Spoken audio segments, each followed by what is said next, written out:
ఆ జిల్లాలో మాస్లకే mass leader ఆయన. జిల్లాలో అందరూ ఆయన్ను పెద్ద ఆయన అని గౌరవంగా పిలుచుకుంటారు.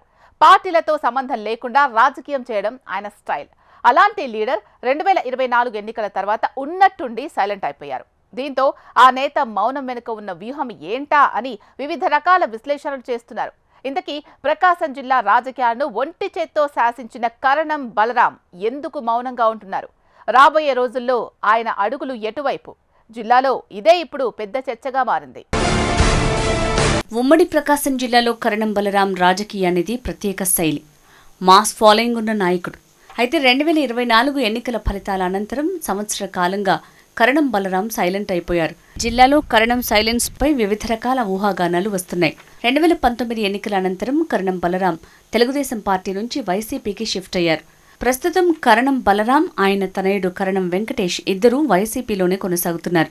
ప్రస్తుతం కరణం వెంకటేష్ చీరాల బాధ్యతలు చూస్తున్నారు.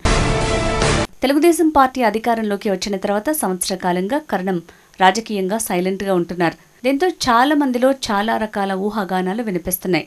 కరణం వైసీపీలోనే ఉంటారా లేక తెలుగుదేశం పార్టీలోకి మారతారా అనే చర్చ జరుగుతోంది. టీడీపీలోకి రావాలని జిల్లాలో సైకిల్ పార్టీ కార్యకర్తలు ఎప్పటి నుంచో కోరుకుంటున్నారు.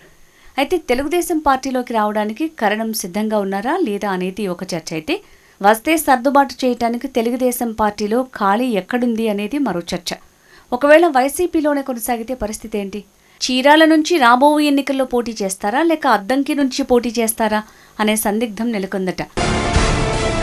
బాపట్ల జిల్లా అధ్యక్ష బాధ్యతలు చేపట్టమని గతంలోనే కరణం బలరాం తనయుడు కరణం వెంకటేష్ని వైసీపీ అడగటం, ఆ ప్రతిపాదనను కరణం చాలా సున్నితంగా పక్కన పెట్టారు. ఉమ్మడి ప్రకాశం జిల్లా అద్దంకి నియోజకవర్గంలో బలమైన నాయకుడి కోసం వైసీపీ వేచి చూస్తోంది. అద్దంకి నియోజకవర్గం నుంచి ప్రాతినిధ్యం వహిస్తున్న విద్యుత్ శాఖ మంత్రి గొట్టిపాటి రవికుమార్ను ఢీకొట్టే నాయకుడు వైసీపీ పార్టీకి లేకపోవడం గమనార్హం. వైసీపీ స్థాపించినప్పటి నుంచి ఇప్పటికీ 3 సార్లు ఎన్నికలు జరిగితే వైసీపీ ఇక్కడ ఒకే ఒక్కసారి గెలిచింది. అది కూడా గొట్టిపాటి రవికుమార్. 2014 ఎన్నికల అనంతరం గొట్టిపాటి తెలుగుదేశం పార్టీలోకి వెళ్లిపోయారు. అప్పటి నుంచి గొట్టిపాటిని ఢీకొట్టే నాయకుడిని వైసీపీ తయారు చేసుకోలేకపోయింది ఇక్కడ. దీంతో ఇప్పుడు వైసీపీ అధిష్టానం కూడా కరణం వైపు పడింది అనే చర్చ జరుగుతోంది. అద్దంకి నియోజకవర్గం ఏర్పడిన మొదటి రోజుల్లో కొంతకాలం కరణం వర్సెస్ బాచున చెంచుగరటయ్య మధ్య రాజకీయం జరిగింది. తర్వాత జరిగిన రాజకీయ పరిణామాల అనంతరం అద్దంకిలో రాజకీయం గొట్టిపాటి వర్సెస్ కరణం మధ్యనే నడిచింది. గొట్టిపాటి వైసీపీ నుంచి తెలుగుదేశం పార్టీకి వచ్చినప్పటి నుంచి కరణంను తెలుగుదేశం పార్టీ అద్దంకి వైపుకు వెళ్లనివ్వలేదు. గొట్టిపాటి వైసీపీ నుంచి తెలుగుదేశం పార్టీకి మారే సమయంలో కూడా కరణం బలరాం గట్టిగానే పార్టీ అధినేతతో విభేదించారు. అయినా తెలుగుదేశం పార్టీ కరణం మాటను వినకుండా గొట్టిపాటిని తెలుగుదేశం పార్టీలోకి తీసుకుంది. గొట్టిపాటి వరుస విజయాలతో అద్దంకి నియోజకవర్గంలో గెలుపును సొంతం చేసుకుంటూ వస్తున్నారు.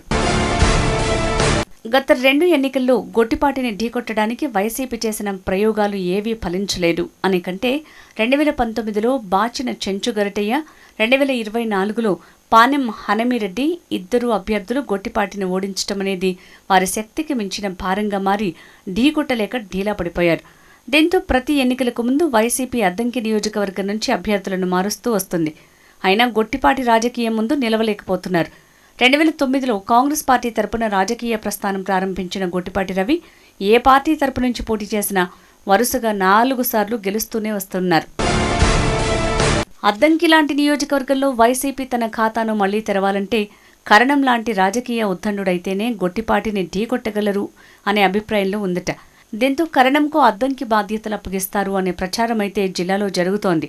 ప్రస్తుతం అద్దంకి నియోజకవర్గం ఇన్ఛార్జిగా ఉన్న హనిమిరెడ్డికి నియోజకవర్గంలో అంత ఆదరణ లేదు.